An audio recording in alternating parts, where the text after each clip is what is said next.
In this video, I want to cover why you can still be a great communicator or presenter or negotiator even if you dislike yourself or have low self-esteem, and how I did it in my own life throughout the years. So to tell you a little bit about how I saw myself in my past, well, I used to be overweight, almost obese, and I would be very nerdy, with all of the acne, the pimples, and the glasses. And at the end of the day, I never considered myself to be very attractive, or I never had a big amount of self-esteem in the end. So I never had any reason to consider why I was special or why I was unique. And in many cases, I even considered myself below average. So this was the status quo for when I was an adolescent and an early adult in a lot of years in those phases. But the interesting thing here, and my first insight, is that I always saw being a great communicator as separate from this. What I mean is the following. Usually, people make an association. If you have a great presentation, you need to have a great presenter. Both are tied. If you don't like yourself, if you have a bad image, if you look bad, or there's anything else that's wrong with you in your own eyes, then you're not going to be able to communicate well. And the beautiful thing was that I never had that association. Well, I just got used to seeing these people who did not have great looks or that didn't even have good self-esteem, but they were good communicators. And so from an early age, I never even for once associated that to be a great communicator, you had to like yourself, or you had to look good, or you needed to have great self-esteem. So the interesting thing is that I never saw that as a limitation. And as a result from that, I would be the fat, nerdy kid with a lot of acne, but I would be great at presentations. And this would even look a little bit weird to other people, right? I would be very shy and very embarrassed in everyday life. But then when I got on stage or communicated, I would just come alive. And that's the insight here, isn't it? I never believed for once that this was a limitation. I never believed that just because you dislike yourself or just because you consider yourself to not be good enough, that would have any repercussions in the message. I always saw the message as being one thing and the messenger as being another thing, completely separate from each other. And because of that, I never had that limitation. And isn't this interesting? Because we all have this limitation, which is a self-imposed limitation. We all believe that just because we don't look good, or we don't like ourselves, or we're depressed, or whatever it is, that because of that, we're not going to be able to negotiate or to communicate effectively. But this is a self-imposed limitation. The two things are not necessarily connected. And I'm the perfect example of why I never considered those to be associated in the first place. I never had any limitation. Now, naturally, you want to be working on yourself. If you think that you can have a better body, if you think that you can do something to look better, or if you think that you can do something to deal with your low self-esteem, to stop an abusive relationship, or to deal with abusive childhood trauma, or whatever it is, you definitely should do it. But what I'm trying to say in the meantime is that the two things are not related.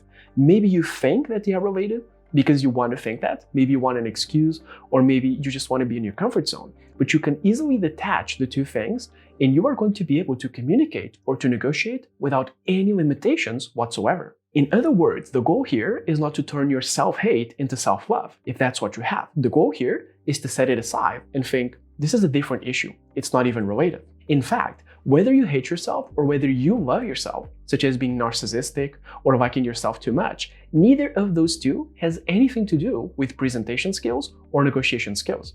Because at the end of the day, I would take a person that hates themselves and I would take a person that loves themselves, and I would expect them to have the exact same communication skills. The goal here is to consider yourself just a vehicle for the message and to realize that the vehicle doesn't really matter. So what happens is that this ends up manifesting itself as seeing yourself objectively.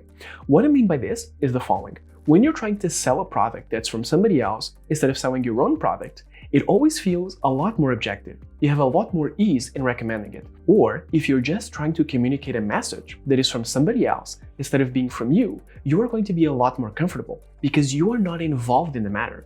There's no personal emotion, there's no personal judgment of whether this is worth it, whether I'm good enough. You are simply conveying something which is from somebody else. And that's exactly how you have to take a look at yourself. So for example, if you see another speaker on stage, you're not going to focus about the details. You're not going to think, hey, does this person love themselves? Do they look good? Could they go to the gym today? Whatever it is. No, you just think, hey, do they look overall good or not? And that's exactly the same way that you have to think of yourself.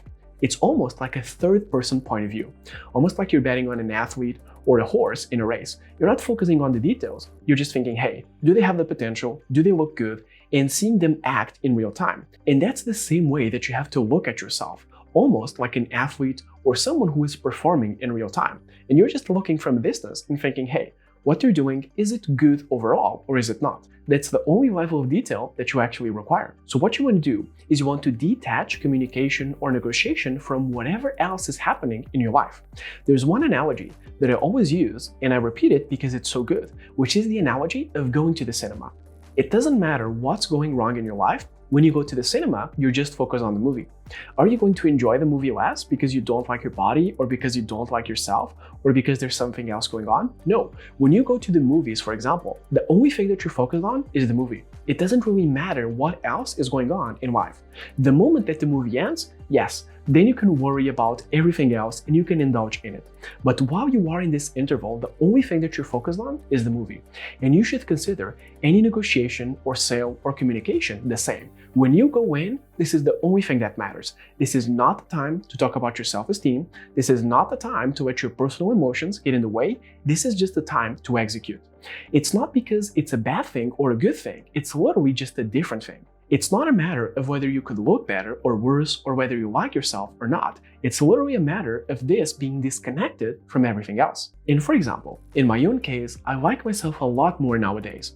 I've done a lot of work on my own body, on my own self-esteem. But the key issue here is that doesn't necessarily mean that I'm a better communicator now. What I mean is the following. When I looked very bad, I had an excuse to prove why I could communicate well, even though I looked bad.